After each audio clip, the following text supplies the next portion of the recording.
파리 생제르맹에 메시가 이적하고 난 다음에 네. 그 지금 제일 약간 아마 업이 돼 있을 곳은 SBS 스포츠. 가 리그왕 중계권을 아무래도 역시 황의조 선수 때문에 좀 보유를 하고 있다가 네. 뜬금없이 메시가 오게 된 거란 말이에요. 이거와 반대되는 사례가 JTBC가 분데스리가 중계권을 샀는데 손흥민이 이제 PL로 가면서 JTBC가 약간 손을 댔을 때 난감한 경우들이 생기는 경우가 많이 있었어요. 그때 이제 JTBC가 페이스북을 통해서 그 만해 한용운 선생님 님은 같습니다. 님은 같습니다를 이제 그리고 그 SBS 스포츠 예고 영상이 그때 그거였죠. 오빠 차 뽑았다 하면서 그 PD분이 노래 부르시고 맞아요. 들어가셨던 영상이 화제가 되기도 했었거든요. 그리고 이제 JTBC는 또 WBC가 야심차게 중계권을 샀다가 이제 좀 고배를 마신 적도 있었고 SBS는 어쨌든 메시가 들어오면서 굉장히 큰 호재입니다. 나중에 결국 길게 봤을 때는 저는 우리나라에서 해외 축구가 모든 사람들이 라이브를 보는 콘텐츠는 아니기 때문에 네. 만약에 메시 때문에 이 시청률이 잘 나올 거라면 최고의 그 A클럽 콘텐츠는 라리가였어야죠. 그쵸. 근데 그렇진 않았잖아. 그렇기 때문에 초반에 기대가 확 쏠려서 아마 초반부는 엄청나게 붐업이 됐다가 나중에는 결국에는 점점 다시 돌아올 거라고 생각을 하긴 합니다만. 저 딱 이렇게 봐요. 네. 근데 어쨌든 초반 붐업은 시킬 수 있다. 그래도 기대는 많이 돼요. 그런 부분은 확실하죠. 요즘에 이제 파리 생제르맹 경기를 보긴 보거든요. 다시 보기를 해가지고라도 꼭 챙겨보는데 솔직히 얘기해서 시즌 초반에 포체티노 전술이 영 좀 애매하긴 해요. 그 U자의 어떤 빌드업 기조가 아직은 물론 주축들이 아직 안 돌아서 그런 것도 있지만 좀 불안하긴 하더라고요. 근데 메시가 들어오면서 어쨌든 이 팀의 스쿼드는 또다시 변혁을 맞이할 것이고 그러면서 네이마르, 음바페와 같은 선수들까지 전력에 합류한다면 훨씬 더 다채로운 공격이 가능해지긴 하겠죠. 근데 스쿼드로만 봤을 때는 파리의 구성은 정말 최고라고 볼 수 있어요. 네. 과연 우리가 근데 그 이전에 최근 들어서 역대급 전력으로 평가했던 팀들과 비교했을 때 어느 정도로 우리가 좀 비교를 해볼 수가 있을지 이걸 우리가 좀 다뤄보는 게 필요한 것 같습니다. 자, 예전 아까 말씀드렸던 아까 영상에서 얘기했던 14-15 트래블이라거나 12-13 트래블 이쪽까지 안 갑니다. 가장 최근만 보겠습니다. 예전까지 다 한번 비교를 해보려면 파리가 잘 나가면 그때 한번 비교를 해보는 건데 지금 상황으로는 일단 파리 생제르맹 그 다음에 지난 시즌 챔스 결승에 올라갔던 두 팀, 첼시, 네. 그리고 그 직전에 챔피언스리그 우승을 했던 6관왕의 바이언. 그렇죠. 요렇게만 비교를 해봐도 최근 한 2년 동안이랑 지금 파리 생제르맹의 전력을 비교해볼 수 있거든요. 네. 야, 여기 한번 보죠. 그렇죠. 일단 뭐 예상 스쿼드는 역시나 백4와 백3를 동시에 준비했습니다. 네. 이 우리가 계속 영상에서 다룬 것처럼 포체티노가 경기 중에도 백4에서 백3로 변하는 하이브리드식 전술 운영을 많이 하기 때문에 이렇게 두 가지를 예상해봤는데요. 네. 첫 번째는 지금은 일단 나바스의 키퍼 그리고 킴펜베, 라모스, 마르키뉴스의 백3 여기에 베르나트 왼쪽 윙백, 하키미 오른쪽 윙백, 중미는 기동성이 좋은 베라티아, 베이날둠이 차지하고요. 바이날둠 진짜 약간 묻어가는 느낌이 있지 않아요? 이게 어쨌든 바르셀로나로 바이날둠은 나는 개인적으로 조금 난놈이라기보다 운 따르는 사람이라고 생각을 하는 게 바르셀로나로 갈 줄 알았어. 그렇죠, 사실. 근데 파리로 확 틀어서 파리로 갔잖아. 그랬더니만 메시가 왔네. 약간 이런 느낌인데다가 바르셀로나로 가려고 하다 안 갔는데 바르셀로나가 나에게 왔다. 그래. 이런 느낌이야. 그리고 FA로 온 선수들이 지금 메시, 라모스, 돈나룸마 이렇게 왔잖아. 근데 본인도 거기 묻어가가지고 세계 최강의 유망주 골키퍼, 세계 최고의 수비수, 올타임 넘버원 포워드 이렇게 왔는데 그 다음에 바이널둠. 그리고 약간 묻어서 같이 되게 클래스가 올라간 느낌이야. 물론 바이널둠은 좋은 선수입니다만 돈나룸마는 그렇다 치고 라모스랑 메시는 최강의 선수들이잖아. 클래스가 너무 대단한. 거기 이제 같이 엮여갖고. 그러니까. 내가 봤을 때 베이날둠은 기량이 많이 늘 겁니다. 알아서 늘 거야. 난 진짜 늘 거라고 생각해. 이런 선수들 사이에서 리버풀도 대단한 클럽이었지만 이런 선수 사이 근데 그건 있어요. 바이날둠이 원래 되게 공격적으로도 뭔가를 많이 해야 되는데 딱 상황 보면 보이잖아.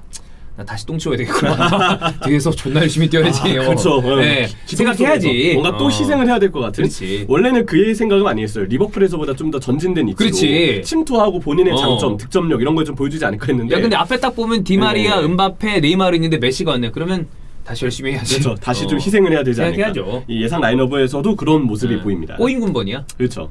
3톱은 네이마르, 음바페, 메시 이렇게 3-4-3을 좀 예상해봤고 네. 백4를 기준으로 했을 때는 다이아몬드 사이드보다는 4-3-3을 일단 예상했습니다. 4-3-3으로 봅시다. 네, 똑같이 백4에서 이제 마르키뉴스만 미드필드로 올라간 형태로 베르나트, 킴펜베, 라모스, 하키미, 베라티, 마르키뉴스, 베이날둠 그리고 네이마르, 음바페, 메시 이 형태예요. 경기 중에 이렇게 하이브리드 운영을 하면서 두 가지를 모두 운용하는 형태를 좀 그려볼 수 있지 않을까. 이렇게 파리 생제르맹의 스쿼드를 예측해 보겠습니다. 우리가 생각하는 포워드 4명 중에 3명을 쓴다면 1명의 로테이션 자원은 디마리아의 가능성이 좀 되겠죠. 있겠죠. 그렇죠. 그리고 디마리아를 그 레알 마드리드 시절에 이제 뭐 하프윙 스타일로 또 쓴 적도 있었는데 그렇게 운용을 하는 경기도 있을 수도 있을 것이고. 그렇죠. 그것도 이제 포체티노의 어떤 선택 충분히 폭이 많아진 거라고 볼 수가 예. 있고요.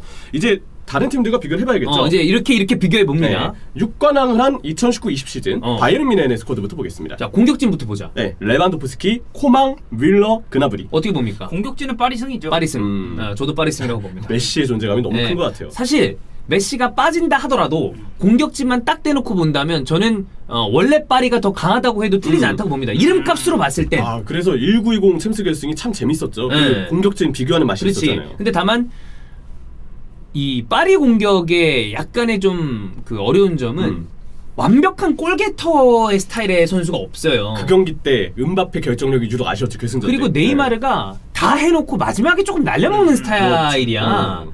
그런 걸 생각했을 때 메시라는 공격수가 와서 이 생기는 어떤 그런 골 그렇죠. 스코어로서의 네. 능력은 분명히 도움이 될 건데 아닌가? 씨발 레비가 있다 보니까 이것도 존나 세긴 하다. 이때 랩이 너무 대단하긴 했는데. 나는 메시 빠지면 저는 바이언이 오케이. 나 그리고 밀러도 그래 밀러 대단한 이 축구 천재. 왜냐하면 네. 또 밀러가 이렇게 좀 오르락내리락 하다가 한지 플리크가 온 다음에 다시 예전 모습으로 올라왔죠. 돌아왔으니까. 네. 근데 메시가 들어오면서 파리 승. 이건 메시 무게감 때문에 네. 그게 큰 것 같습니다. 오케이. 자, 중원은 티아고 알칸타라와 고레츠카 혹은 키미히와 고레츠카 뭐 이렇게 3선조합을 구성할 때가 있었죠. 네. 이건 뮌헨승이 아닐까요? 나도 이 밸런스가 고레츠카의 그 키미히면 일단 네. 고레츠가 존나 떡상했고 네. 그쵸. 키미 존나 월클이고 티아고 알칸타라도 사실 이제 요때는 잘했어요. 네. 잘했죠. 네.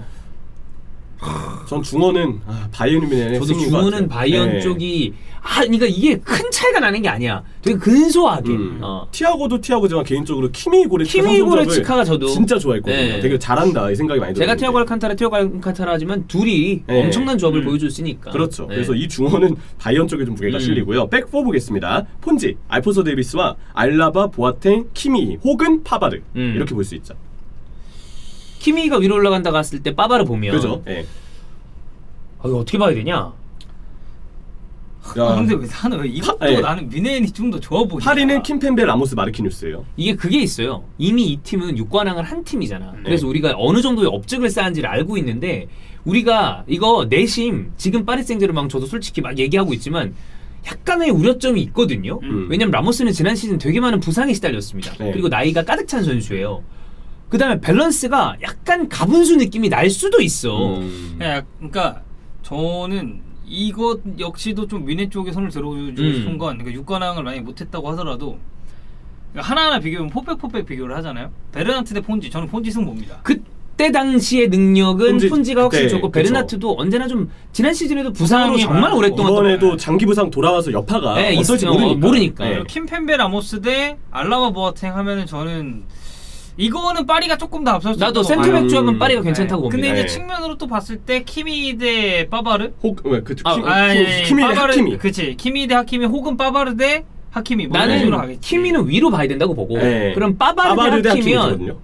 나는 둘이 그렇게 큰 간극이 있다고 생각하지 그리고 않아요. 어쨌든 난 하키미가 지금까지 우리가 봐왔을 때는 파리에서 어떤 모습을 보여줄지 모르지만 백스리에서 하키미가 좀 본인의 가장 좋은 능력을 보여줬었던 그게 있는데 빠바르도 이때 잘했는데 네.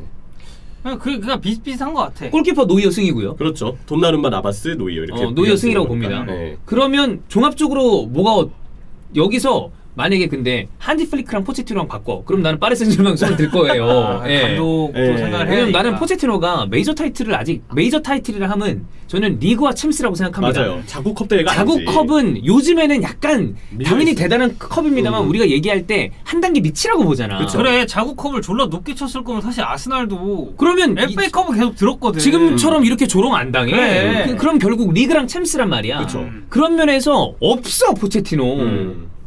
전체적인 팀으로서의 완성도는 감독의 네임밸류 무게감도 이게 무시할 수 착 없기 뿌려지니까. 때문에 그건 결국 바이언의 승리 맞는 것 같긴 한데 어떻게 보나요? 저는 바이언이 조금 더 좋은 것 같아요. 예.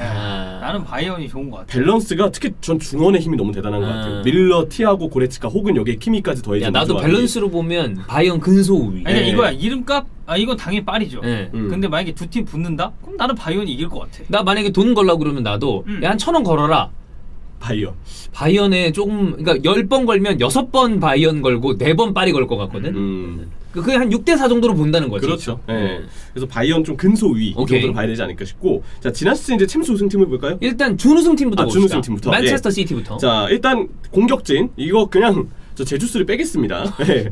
죄송합니다. 제주스 네. 들어가면은 게임이 안 돼요. 그래. 네, 제주스 빼고 그냥 제로톱을 기준으로 할게요. 포든, 데브라이너, 마레즈. 그래도 이거 파리죠. 파리죠. 네. 파리죠. 그래도 파리다. 파리죠. 네. 아, 많이 파리지. 많이 파리죠. 아구에로가 절정의 기량을 보여준다 하더라도 파리 쪽에 손이 들려지는 그건데. 저도 동의합니다. 네. 네이마르, 음바페, 메시니까. 이 중앙 미드필드는 이제 덕배가 톱으로 가 있기 때문에 균도안, 로드리, 베르나르도 실바. 이거 나는 맨시티가 조금 더 괜찮은 것 같기도 하네요. 왜냐면 나는 지난 시즌 그 균도안의 임팩트가 너무 그렇지. 균도안 좋아. 세가지고. 베르나르도 실바도 지난 시즌 잘했죠. 그 로드리는 시즌 후반부에 안 좋았는데 로드리. 물론 커뮤니티 실드는 되게 안 좋았지만 페르난지뉴가 또 시즌 후반부에는 활약을 했어요. 그렇죠. 약간 그런 거예요. 그러니까 파리가 베라티 정말 좋은 선수입니다. 하지만 베라티도 항상 부상이었어요. 그 중요한 순간에 없는 경우들이 많았지. 네. 그러면 나머지를 봐야 되는데 다닐로 페레이라? 약간의 의문. 그렇죠. 에레라 말도 안 되고. 그리고 뭐 베이날둠? 베이날둠은 좀 봐야 되는데 네. 여기에 만약에 힘이 실리려면 어떻게 되냐면 마르키뉴스가 올라오는 순간부터는 얘기가 좀 달라져요. 4-3-3으로 갔을 때 마르키뉴스가 올라와서 네. 베라티랑 나머지 한 자리 그러면 이거는 얘기가 달라. 그렇지. 근데 난 그래도 나는 맨시티인 것 같아요. 나는 마르키뉴스 베라티에 바이널둠이 잘 쓰이면 그러면 나는 붙어볼 만한 중원이 된다고 그렇지. 봅니다. 근데 나는 맨시티 근소위인 것 같아요. 어떻게 보나요? 칸셀로가 저는 로드리가 살아나면 칸셀로가 되게 중요하다고 생각해요. 중요해요. 칸셀로가 받쳐줘야 돼요. 근데 칸셀로가 로드리도 그렇고 칸셀로도 동시에 그렇고 약간 같이 시즌 후반부에 조금 부진했지. 그 시기가 3월 A매치이거든요. 그래, 이게 네이션스리그 뭐 맞아요. 월드컵 내에서 막 이런 게 있으니까 맞아, 그러면서 맞아. 지쳤는데 이들이 정상 컨디션이라는 가정하에 저도 덕현이 형처럼 맨시티의 근소위. 나는 마르키뉴스, 바이날둠, 베라티면 퉁. 왜냐면 우리가 또 여기에 그것도 있는 것 같아요. 데브라이너를 톱으로 봤지만 사실 중원 멤버로도 볼 수 있다는 점에서 그렇게 되면 저는 맨시티가 조금 더 위로 그래서 저도 그렇게 올라갑니다. 만약에 판단해야 되지 아구에로 들어오고 이렇게 만약에 네. 케빈 데브라이너가 내려온다. 그러면 전 맨시티 위. 그렇죠. 이렇게 그렇게 봅니다. 전제를 좀 달아놔야 될 오케이. 것 같습니다. 백포를 보겠습니다. 칸셀로, 디아스, 스톤스, 워커. 이거는 맨시티 쪽이 조금 나도 왜 이건 맨시티가 또 워커가 진짜 대단한 플레이거든요. 워커 그다음에 후벤 디아스 존스턴스가 뭐 지난 시즌에 좀 좋았나? 너무 좋았죠. 거의 유럽 최고라고 해도 손색이 없는 이게 정도인데. 지난 시즌에 나는 라모스가 경기장 위에서 많이 못 뛰었잖아 부상 때문에. 그렇죠. 그 임팩트가 네. 좀 있는 것 같아. 우리가 한창 전성기 때 라모스가 아니고 지금 나이 때 현 시점에서의 라모스를 봐야 되는 거기 때문에. 그렇지. 전성기 때 라모스면 아유, 그럼 나는 이쪽 뽑을 그쪽이죠. 거예요. 아니, 지금 그게 아니잖아요. 근데 이제 우리가 계속 부상 얘기를 하고 있지만 저는 그러니까 그런 관점에 접근하면 안 된다고 생각하는 건 라모스가 없을 때랑 있을 때랑 레알 그 수비 그래 그건 그것도 뭐 있죠. 인정합니다. 너무 달랐거든요. 네. 그만큼 라모스가 차지하는 영향력이 크다는 그래, 얘기인데 그건 맞아. 그렇지. 근데 뭐 근데 모르겠다. 저는 디아스, 스톤스 그리고 워커 나도 이 존재가 너무 밸런스로 좋은 것 같아요. 봤을 때 이거는 한 4.5 대 5.5로 맨시티 우위? 네. 나도 이거 맨시티. 저도 맨시티 근소 우위. 근소 우위. 네. 첼시 한번 보겠습니다. 골키퍼는? 골키퍼 에데르송 대 나바스 혹은 돈나룸마. 이거는 비슷하다고 봅니다. 네, 에데르송도 개성이 있는 키퍼. 선방 쪽으로 본다면 케일러 나바스와 어떤 그 돈나룸마가 좋지만 에데르송은 팀적인 부분에서 다른 도움을 주는 스타일의 빌드업의 골키퍼라. 영향력이 뭐 크니까. 나는 근데 스위퍼키퍼 안 좋아해서. 뭐 너는 네. 이거는 나는 또 예전에 자주 나바스 얘기했으니까. 돈나룸마 오케이. 그럴 수 난 있죠. 이건 비슷. 네, 저도 비슷. 자, 다음은 이제 첼시입니다. 3톱 마운트, 베르너, 하베르츠. 끝났고요. 예, 더 이상 얘기하지 않겠습니다. 네. 좋은 선수들입니다. 물론. 네. 그리고 미드필드, 윙백까지 미드필드만 보겠습니다. 조르지뉴, 캉테.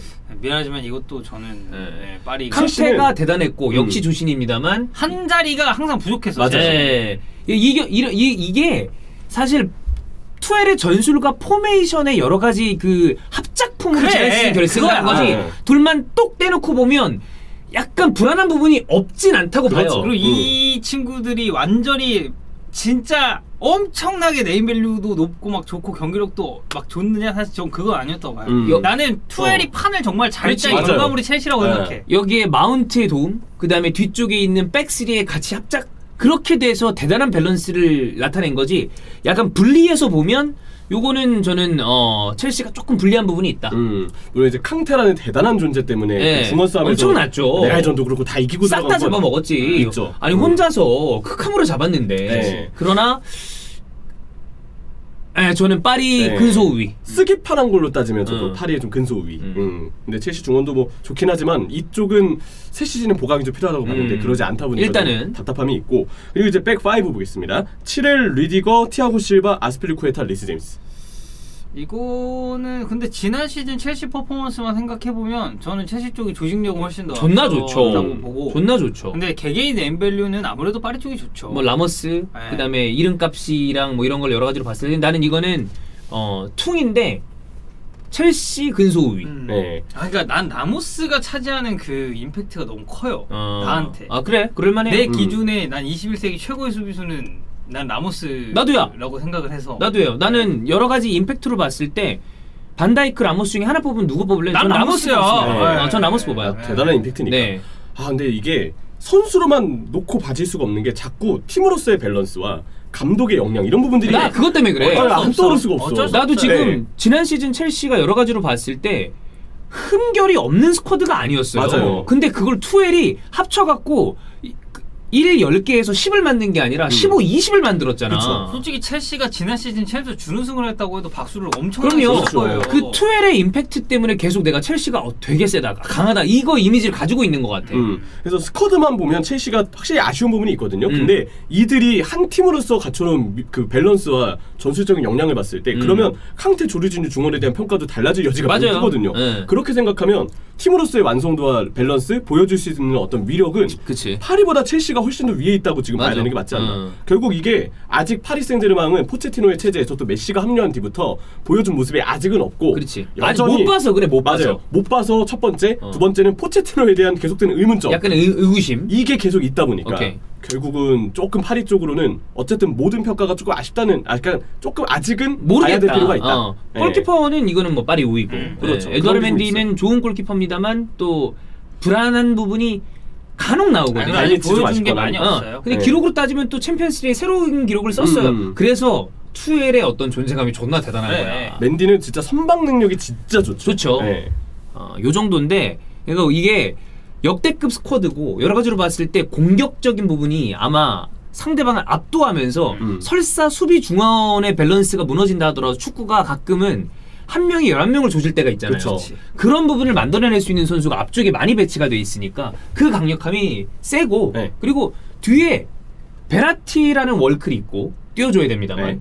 라모스가 들어오면서 생긴 어떤 그 무게감, 그것 때문에 저는 챔스 우승 후보 한 팀 꼽으라고 그러면 어디 꼽아요? 두 팀 뽑아 봅시다. 맨시티 파리? 맨시티 파리, 전 첼시. 첼시, 두 팀. 두 팀. 첼시, 파리. 나 뽑으라면 첼시 파리 꼽을 것 같아요. 맨시티는 만약에 이루어지지 않을 것 같은 해리케인 이적이 된다. 저는 그러면 여기 전체 1위 맨시티라고 볼 것 같습니다. 난 또 이제 그릴리시 얘기 굉장히 많이 그렇지. 기대하고 또 있기 그릴리시를 때문에. 보긴 해야 되는데 그래도 골을 넣어줘야 될 선수가 부족하니까. 그렇죠. 근데 우리가 지금 파리 다 얘기했잖아요. 그만큼 세다. 네.